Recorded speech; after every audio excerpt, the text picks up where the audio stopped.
দ্রব্যমূল্য কি আমাদের জন্য প্রযোজ্য নয়?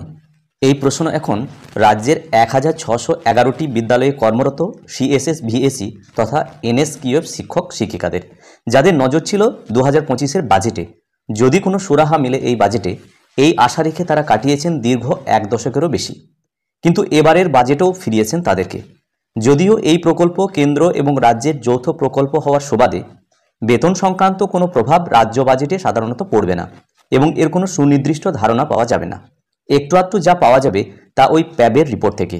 রাজ্য বাজেটে পাওয়া যাবে এই ধরনের প্রকল্পের সামগ্রিক চিত্র মাত্র।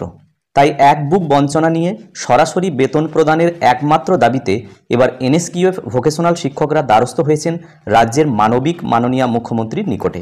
তারা তাদের প্রকৃত সমস্যার কথা মাননীয় মুখ্যমন্ত্রীর কাছে তুলে ধরার জন্য এবার দিদিকে বলো কর্মসূচি গ্রহণ করেছেন।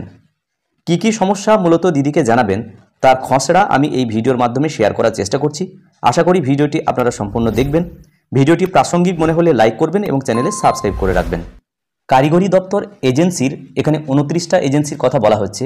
এর মাধ্যমে চালানোর ফলে আমাদের বর্তমান সমস্যাগুলি হলো, প্রতি মাসে নিয়মিত বেতন হয় না, 10-11 বছর ধরে কোনো বেতন বৃদ্ধি হয়নি, এজেন্সিরা সুষম বেতন কাঠামো মেনে বেতন দেয় না, সমস্ত কোম্পানি সমান হারে পিএফ এবং ইএসআইসি কাটে না এবং সঠিক সময়ে তা জমা করে না, স্কুল এডুকেশন ডিপার্টমেন্টে কর্মরত একমাত্র সিএসএস ভিএসি শিক্ষক শিক্ষিকাদের কোনো কর্ম সুনিশ্চয়তা নেই। সমস্ত প্রকল্পটি স্কুল এডুকেশনের অন্তর্গত স্কুলে পরিচালিত হলেও এটি কারিগরি ভবনের নিয়ন্ত্রণাধীনে বিভিন্ন এজেন্সি দ্বারা পরিচালিত হয়। আমরা সবাই উচ্চশিক্ষিত হওয়া সত্ত্বেও আমাদের কোনো সুনির্দিষ্ট বেতন কাঠামো নেই এবং উপযুক্ত বেতন প্রদান করা হয় না। এই উচ্চ দ্রব্যমূল্য বৃদ্ধির সময়ও 2013 সাল থেকে শুরু হওয়া এই প্রকল্পে এখনও 1 টাকাও বেতন বৃদ্ধি হয়নি। সবসময় এজেন্সি এবং কারিগরি দপ্তরের বিভিন্ন আধিকারিকের দ্বারা থ্রেট কালচার চলে। স্কুলে অফিস কন্টিজেন্সি এবং ইলেকট্রিক বিল প্রদান করা হয় না। এমনকি ছাত্রছাত্রীদের গত 5 বছর ধরে কোনো পাঠ্যপুস্তক দেওয়া হয় না। স্টুডেন্টদের গেস্ট লেকচার, ইন্ডাস্ট্রি ভিজিট এবং স্টুডেন্টদের স্টেশনারি মেটেরিয়ালের বরাদ্দকৃত অর্থ থেকেও বঞ্চিত করা হয়। এজেন্সি দিয়ে পরিচালিত করার জন্য সরকারের প্রতি বছর 100 কোটি টাকার বেশি খরচ হয়। শিক্ষক শিক্ষিকাদের কোনো লিভ স্ট্রাকচার নেই, এমনকি শিক্ষিকারা ম্যাটারনিটি লিভও পায় না। পুজোয় কোনো বোনাস দেওয়া হয় না। কারিগরি দপ্তরের আধিকারিকদের বারবার 10 বছর ধরে জানিয়েও কোনো সুরাহা মেলেনি।